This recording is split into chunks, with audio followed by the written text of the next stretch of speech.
Bonjour tout le monde, je me présente Denis Rossignol pour le staff de Fish & Spot. Je vais vraiment vous expliquer une technique très importante pour la truite grise en début de saison et durant la saison.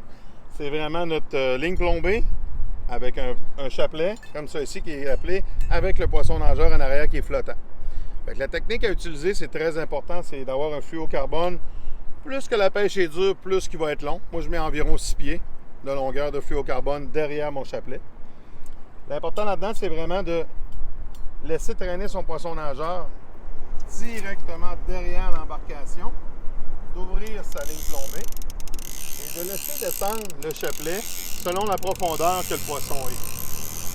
Tout dépendant si notre poisson est à 15 pieds, 20 pieds, on va y aller à 4. C'est 5 pieds par couleur là-dedans. Fait que l'exemple, on est ici, on a dit qu'on est à 20 pieds, on arrête.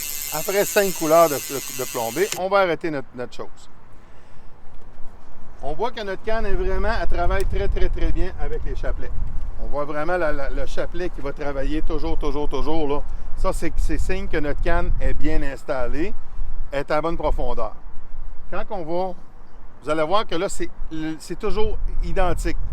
Lorsqu'on va avoir une capture, une grise va venir y toucher, ça va vraiment être différent. Il va vraiment avoir des coups de tête qui vont être vraiment donnés sur notre canne. C'est que les gens, souvent, ils vont ferrer trop vite.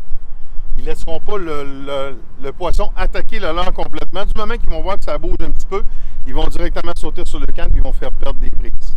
Fait que quand on pêche sur la ligne plombée, toujours sur un porte-canne. Toujours, je mets une canne dans les mains. Une canne dans les mains, ça va vous faire perdre beaucoup plus de poissons. C'est toujours égal, toujours gardez votre canne comme elle travaille bien. Toujours égal, toujours avec des beaux mouvements de chapelet qui vont y aller. Lorsque vous allez une truite, comme on dit tantôt, ça va avoir des mouvements erratiques comme ça. On le laisse faire. Après ça, on va aller prendre notre canne pour rentrer notre poisson. C'est vraiment très important. Merci beaucoup.